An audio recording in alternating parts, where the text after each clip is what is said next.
आपकी आवाज में आपका स्वागत है। आज की ब्रेकिंग न्यूज पर एक नजर। जुड़े रहें न्यूज प्लस आपकी आवाज के साथ। नारनौल में आज कर्मचारियों ने अपनी विभिन्न मांगों को लेकर प्रदर्शन किया और मुख्यमंत्री के नाम ज्ञापन सौंपा। यह ज्ञापन भारतीय मजदूर संघ हरियाणा की ओर से दिया गया है। ज्ञापन में कच्चे कर्मचारियों को सेवा सुरक्षा नियमों के दायरे में लाने, 5 वर्ष से अधिक सेवा दे चुके कर्मचारियों को सर्विस एक्ट 2024 का लाभ देने और बंद पड़े श्रम पोर्टल को दोबारा शुरू करने की मांग उठाई गई है। इसके अलावा आंगनवाड़ी वर्करों को नियमित करने, पुरानी पेंशन योजना लागू करने, सफाई कर्मचारियों को पक्का करने और वेतन बढ़ोतरी लागू करने की भी प्रमुख मांगे शामिल हैं। कर्मचारियों ने चेतावनी दी है कि यदि उनकी मांगों पर जल्द सकारात्मक निर्णय नहीं लिया गया तो वे आंदोलन को और तेज करेंगे। फिलहाल ज्ञापन प्रशासन को सौंप दिया गया है और कर्मचारियों को सरकार के जवाब का इंतजार है। डॉक्टर पुष्पेंद्र, आज जो हमारा मेन मुद्दा है वो जो कच्चे कर्मचारी हैं उनको बहुत सारी मांगे हैं। जैसे ईएसआई जो है अब तक केवल 15,000 रुपए पे दी जा रही है।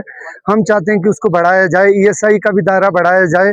खासकर जो एनएचएम के कर्मचारी हैं वो केवल छठे पे काम कर रहे हैं। रेगुलर कर्मचारी जहाँ डिमांड कर रहे हैं कि उन्हें 8 पे कमीशन दिया जाए और उसकी भी कमेटी बना दी गई है और भारत सरकार उसको ले रही है।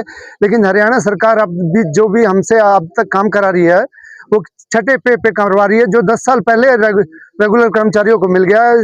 तो हमारी जो मेन डिमांड है 7th पे और जो जॉब सिक्योरिटी एक्ट इन्होंने बनाया है उसके अंदर एनएचएम को लाते हुए जॉब सिक्योरिटी भी दी जाए। तो इस तरह की मांगों को लेके आज हमारा मेन मुद्दा है। हमारी मांगे हैं ईएसआई के लिए हैं और जो ईपीएफ है ना वो 15,000 से अबव की सैलरी के लिए 30,000 के समथिंग के ऊपर भी होना चाहिए। हमें भी बीच में कम है, इसलिए हमारी मांगे जो भी हमारी मांगे हैं, जो हमारे अधिवेशन के लिए एक्ट बनाया गया है उसमें हमें जो 5 साल से नीचे वाले हैं ना उनको भी शामिल किया जाए। जो जनरल भर्तियां होती है जिससे बेरोजगारी बढ़ रही है वो जनरल भर्तियां खोली जाए और जो ईपीएस का दायरा है, ईपीएफ का दायरा है, ईपीएफ आज 15,000 कर्मचारी जिसकी सैलरी हो उस कर्मचारी का ईपीएफ कटता है और आज के महंगाई के जमाने में 50,000 60,000 हमारे श्रमिक ले रहे हैं। तो वो दायरा हम कह रहे हैं 15,000 से 30,000 किया जाए श्रमिकों का। मुख्य मांगे हैं कि एक मेडिकल सुविधा एचकेआरएन कर्मचारियों को मिलनी चाहिए जो पक्के कर्मचारियों को मिलती हैं वैसे। दूसरा, वर्दी भत्ता, जैसे एचकेआरएन के कर्मचारी स्वास्थ्य विभाग में काम करते हैं उनको वर्दी भत्ता भी मिलना चाहिए। तो जो सरकार ने 0 से 5 साल वाले जो कर्मचारी छोड़ दिए उनको 31 जनवरी 2026 तक जो 5 साल पूरे करते हैं उनको इसमें कवर किया जाए। एक सरकार एक्ट का टाइम बार बार जो बढ़ा रही है उस एक्ट के टाइम को ना बढ़ाया जाए, उसको समय रहते लागू किया जाए। और तीसरी मांग, सरकार ने सीपीएलओ लगा रखे हैं जी पंचायतों में, उनको पंचायत विभाग में समायोजित किया जाए। उनको 6,000 रुपए वेतन दिया जा रहा है जबकि सरकार का मिनिमम वेतन 12,000 है, उनको मिनिमम वेतन दिया जाए।